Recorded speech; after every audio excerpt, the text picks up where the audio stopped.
The majority of people killed by US drone strikes in Pakistan are not militants. That's according to the country's interior minister. Rehman Malik said 80% of more than 2,000 people who have died as a result of strikes were civilians. Let's discuss it further now with Ahmed Qureshi from Pak Nationalists Forum, Pakistan's first political lobbying group, live from Islamabad. A pleasure to see you today. These are devastating statistics from the Pakistani government. Do you think in any way, shape or form Washington will actually listen to them? This is a major blow to U.S. diplomacy and position in Pakistan, and this is the first time that a senior official actually come out to say this, make this kind of a statement, that the majority are civilians who were killed by CIA drones. Will this change the position of the United States? I think the Central Intelligence Agency and the Pentagon are under tremendous pressure, not just from the Pakistani government and military, but also from the public opinion within the United States. And I'm sure you know, you followed a couple of weeks back, there's been this major march toward the Pakistani tribal belt where American activists, anti-CIA drone activists, and of course Pakistani activists together march toward the region where the CIA has been raining all these drones. And of course this entire thing is building up, of course, against the United States. And of course the Americans have been trying very, very hard to convince Pakistanis that these drone attacks were actually are for the betterment of the country and would help the country. But I think with this kind of a statement coming from from a senior Pakistani minister, I think this just totally destroys the position of the U.S. inside Pakistan. And I think and I'm sure that the American diplomats at the U.S. Embassy here in Islamabad are increasingly applying pressure on Washington, on their counterparts, and especially on people in CIA and Pentagon. But if you say the diplomats are applying pressure on Washington, it doesn't seem to have been working. These strikes have been going on for years now. These new statistics that have come out from the Pakistani government are indeed, as you say, very disturbing. But what can Islamabad do to make America listen?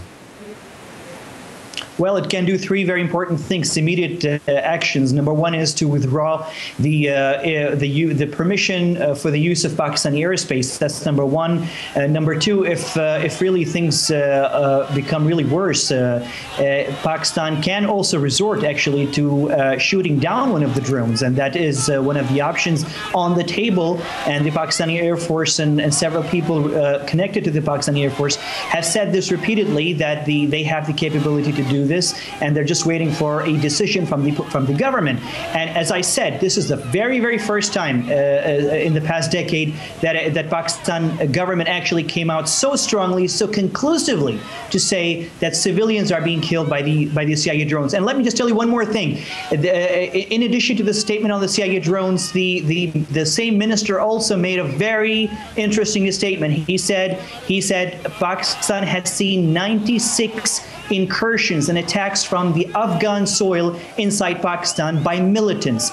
And we understand that a couple of days back there was a meeting of the senior formation commanders of the Pakistan Army, and according to reports published by the media here today, they were for the first time talking very openly about the fact that the US Army and NATO is not doing much to control militants who are unknown militants. We don't know exactly who they are. They are Pakistani Taliban, Afghan Taliban, or just simply Afghan militants coming out by the dozens and killing Pakistani soldiers. One of those militants is also accused of being behind the attack on Malala Yousafzai, the Pakistani teenage if I can just jump in for a moment. I'm sorry to interrupt you here, but I'm so sorry. I've got very little time left here. But one question is this. If America did stop the drone strikes, can Pakistan cope on its own with dealing with the militants? There's no evidence that the drones have actually helped Pakistan control the militants. On the contrary, Pakistan has been very successful, Pakistani military, in flushing out terrorists from the northern region of Swat back in 2009 and cleaning up that entire area. And if now we see resurgence of some of the activity of the terrorists, it is because of the safe havens on what I would call the American side of the border, which is the Afghan side of the border, under the watch of the US Army, where these terrorists who were fleshed out by Pakistan Army are maintaining now resting and training camps over there. So I think the Pakistani government appears now to be putting the blame in a way on the Americans, and I think that would be the gist of the reports published by the Pakistani media today about the meeting, which was was a closed-door meeting of the Pakistani military commanders accusing or mentioning for the first time, by the way, a figure, 96 incursions from the Afghan territory into Pakistan, resulting in killing of Pakistani soldiers and Pakistani civilians. Well, these are very, very big numbers indeed. Ahmed Qureshi from the Pak Nationalists Forum, Pakistan's first political lobbying group, live from Islamabad. Thank you for coming on the program today.